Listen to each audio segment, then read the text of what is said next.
Hi everyone, welcome back. This session we focus on language processing system under compiler design. Hope everybody knows when you write a program in a language, in any programming language, it might be C, C++, Java or anything, it has to be processed through a regular steps or a series of steps. Let's understand in this session what are those steps, how does it work, what are going to there.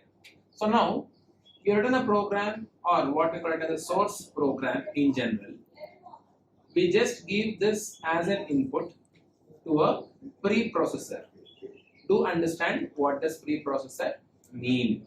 Then that program, what we say, modified source program, what we obtain once we give it to source preprocessor, that is given to a compiler, or we say in turn a translator. Now let me understand what does it mean now. I'll go with the other steps later.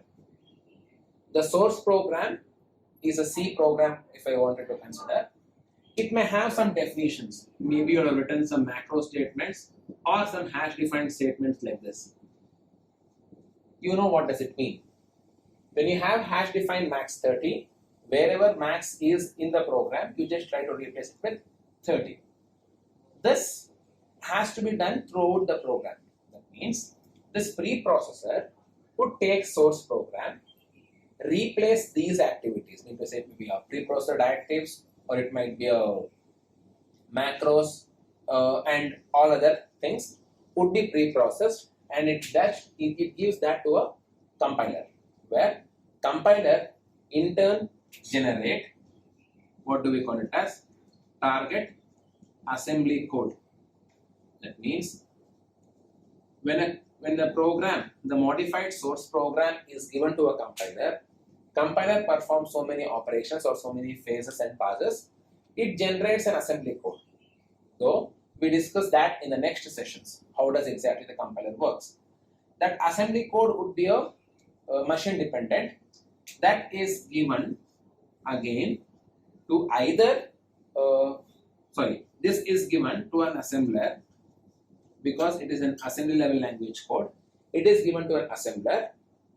This could generate object code, or what we call it as machine dependent code for relocation, or sometimes we also call it as relocatable object code. Now let's understand this part. Observe properly. When we talk about the statement assembler or operation of assembler, this it takes input as an assembly code and generates a relocatable object code. That means since compiler would have generated assembly level language code under this its code generation phase at the end, that is given to assembler. Assembler would generate object code. Now this object code, please do observe, should be relocatable. That means do understand this object code what we generate or what assembler has been generated should be loaded somewhere in the memory to execute. And we also know the memory will not be free anytime and every time, and there must be a specific allocated specific free slots always. That means the assembler should generate a code which can be loaded wherever in any part of memory whenever possible. That means if you load at the location 1000, that should work appropriately. If after some time if you load at 2000, it should work appropriately. That means the location may vary. In spite of varying location, the code should work appropriately. The code shouldn't change. So only we say it is relocatable. I think the word is easily understandable. Relocation.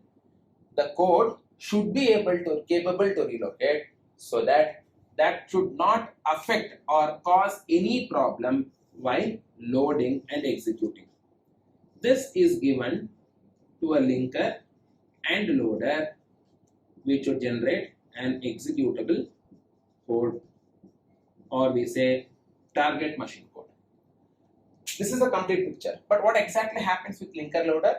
Do understand. Assembler would have generated assembly level language code for different modules. Even though I say compiler would have having so many files. You combine everything and make a compilation. Assembler would have generated the machine code, or assembly level language code for specific files accordingly. This linker will try to link all these, one option. Second option, sometimes you may also have to link with any of the system files or the library files. All those things will happen with linker. That code, that linking code or linkage will happen. That is given to the loader to load it onto the specific location. So the code should be the code should be always relocatable, so that it should be in a position to load wherever or whenever it is possible.